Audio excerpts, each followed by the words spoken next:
Tole isinis galatooma maqaan kiyya Firaa'ol Ahmadiin jedhama. Kan hin dhufe Finfinnee irraa kan hojjedhullee dhaabbata dhuunfaa keessa hojii gaggeessaa dhaabbata tokkooti akkasumas barreessaa kitaaba Cancala Dinagdeeti. Eebba kitaaba kanarratti argamnee akka ilaalletti hedduu bareeda. Hawaasni hedduun abbootiin manguddoonnis dargaggoonnis hawaasni namoonni hedduun irratti argamaniiru.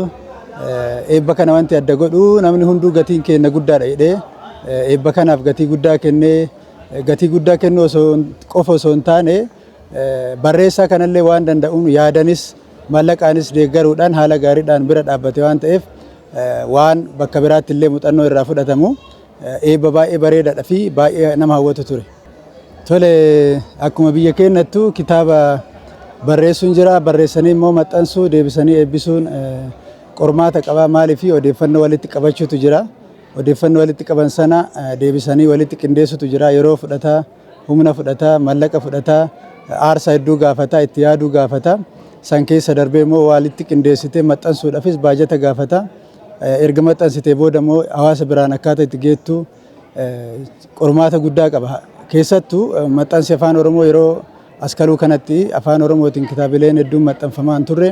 Dhaloonni ammaa yookiin dhaloonni qubee ammaa kana keessattuu xiyyeeffannoo guddaadhaan afaan Oromootiin barreeffamoota hedduutu maxxanfamaa jira. Kitaabileen kun dhaloota barsiisuu irratti dhaloota bira darbee hawaasni keenya hanga qonnaan bulaatti afaan isaatiin odeeffannoo jiru. Barri kun bara teekinooloojiiti. Bara addunyaan keessa jirtu kanatti bara odeeffannooti. Waan addunyaan keessa jirtus darbees waanuma isaa akka dhaloonni dhaloota irraa darbutti barreeffamoonni jiran kun kaa'amuun isaanii bareedaadha. Haa ta'uutii qormaatileen baay'eetu jira. Qorannoo fi qo'annoo gaggeessutu jira, waan adda addaa gochuutu jira. Kanaaf qormaatilee san keessa darbanii kitaaba barreessanii eebban ga'uun kun waan guddaadha. Kanaaf sadarkaa adda addaatti qormaatileen jiraatanillee yoo kutannoon jiraate keessa darbanii warri akka Maammadamiin fa'aatti barreessan kitaaba kana uummataan ga'an jechuudha. Hogbarruun afaan Oromoo kun keessattuu bara teekinooloojii kanatti addunyaan sadarkaa artificial intelligenceetti yeroo ceetutti afaan Oromoo guddisuuf afaan saayinsii afaan teekinooloojii gochuudhaaf qorannoon adda addaa ittiin gaggeeffamuu qaba.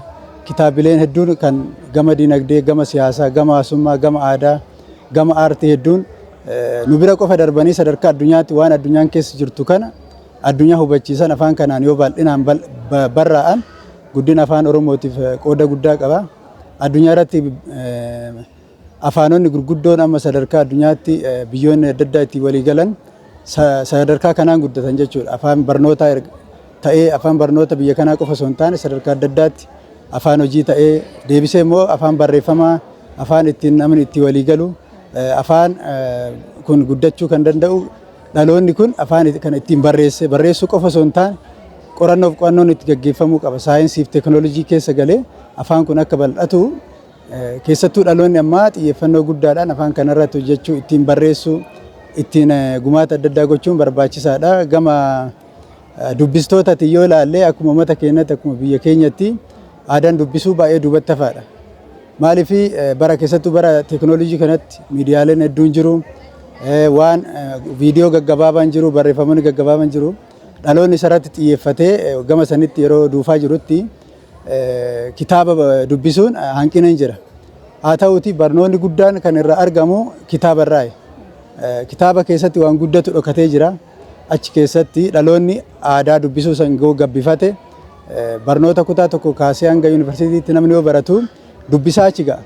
Achi gaafa ba'us achi keessa yoo jirus dubbisuun barbaachisaadha. Maaliif kitaabni barnoota idileetiin alatti barnoota hawaasa keessa jiru, kan saayinsii addunyaa keessa jiru, jiruuf jireenya keessa kan jiru kana nama barsiisa waan ta'eef xiyyeeffannoo guddaa dhaloonni kun dubbisuu irratti yoo kenne jijjiirama guddaa qabatamaa akkuma addunyaatti fiduu dandeenya. Kanaaf immoo hawaasni kun aadaa dubbisuu kana gabbisuu barattoota keessatti hawaasa keessatti aadaa kitaaba dubbisuu kana keessattuu bifa adda addaatiin miidiyaanis sagantaa adda addaa irratti hojjetanii aadaan dubbisaa kun uummata keenya keessatti akka dagaagu gochuun barbaachisaadha akka jedhu kanan qaba.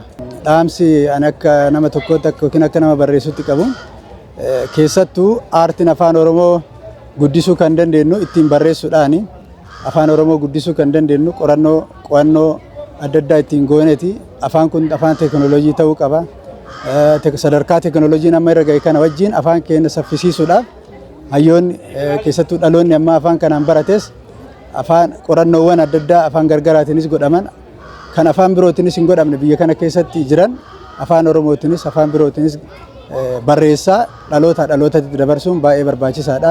Kitaabilee hedduun barraa'uu qabu. Dhimma aadaa irratti hedduutu barraa'uu qabu. Hawaasni keenya gabbataadha. Akkuma kitaaba kanarratti gatiin keenya guddaadha jedhe.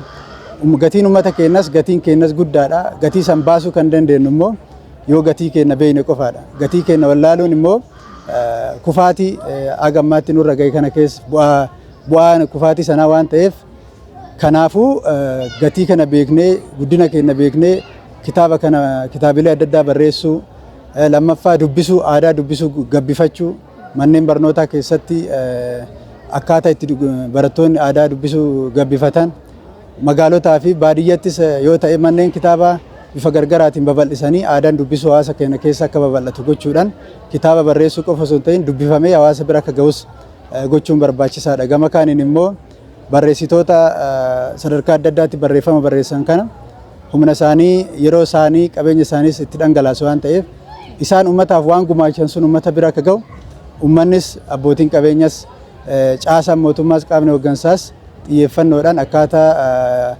barreessitoonni itti deeggaramanii daran afaanichi kun guddatu irratti hojjechuun barbaachisaadha kan jedhu kana dhaamsa barbaada.